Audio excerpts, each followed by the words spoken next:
अस्सलाम वालेकुम। डॉक्टर अतीक और रहमान।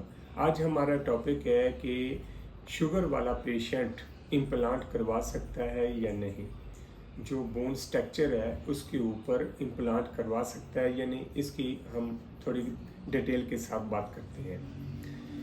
आया कि देखना पड़ेगा पेशेंट को कितनी देर से शुगर है, कितने महीने हो गए हैं, कितने साल हो गए हैं, उसका बीपी का शेड्यूल क्या है, क्या उसका बीपी है, ब्लड प्रेशर हाई होता है, लो होता है, उसकी जिस्मानी एक्टिविटी कितनी है और शुगर का लेवल कितने में जाता है, डेली शुगर उसकी कितनी होती है, खाने से पहले, खाने के बाद, और कौन सी शुगर है। 5 किस्म की शुगर होती है। जो 4 किस्म की नॉर्मल होती है उसके लिए तो इम्प्लांट बिल्कुल परफेक्ट है, और जो लबलबे वाली शुगर है जो डैमेज हो जाता है लबलबा, उसको फिर शुगर पैदा करना छोड़ देता है, उसको मसनूई शुगर के साथ इंजेक्शन दिया जाता है।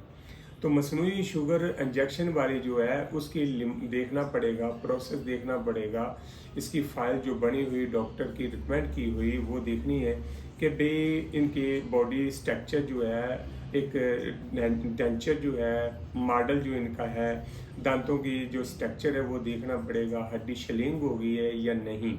अगर तो शिलिंग हो गई है, उससे 25 से 30 साल शुगर को हो गए तो फिर इम्प्लांट नहीं किया जाएगा।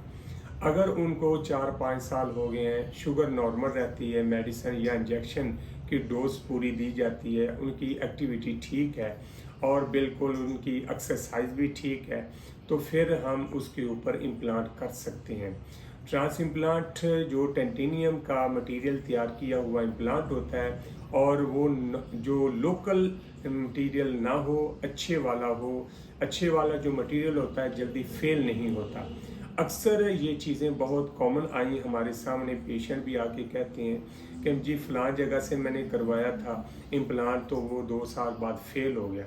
तो वो आपने डॉक्टर को कहा नहीं, आपने पूछा नहीं, ये कौन सी क्वालिटी, कौन सी कंपनी का, कहाँ से अपोर्ट करवाया आपने, यूके से कराया है या थाईलैंड से कराया है, कहाँ से आपने ये इम्प्लांट लिया है, लोकल है या ये अच्छी क्वालिटी का। अगर अच्छी क्वालिटी का है तो बिल्कुल आपका परमानेंट चलेगा बाकी की पूरी लाइफ में। अगर आपने लोकल लगवाया या यूजेबल करवाया उसे, तो फिर आपने वो आपका फेल हो जाएगा। लिहाजा आप अच्छे डॉक्टर क्वालिफाइड के पास जाएं या हमारे पास आएँ, हम इम्प्लांट का सही तरीके से आपका ट्रीटमेंट किया जाएगा और बताएंगे आपका इम्प्लांट होगा या नहीं। तो उसके हिसाब से अपने ख्याल रखें, अपने दांतों का ख्याल रखें। मज़ीद कोई बात पूछनी हो तो कॉन्टेक्ट में आप मैसेज कर सकते हैं, वॉइस कर सकते हैं, या आप हमारे क्लिनिक पे विज़िट कर सकते हैं। अल्लाह हाफिज़।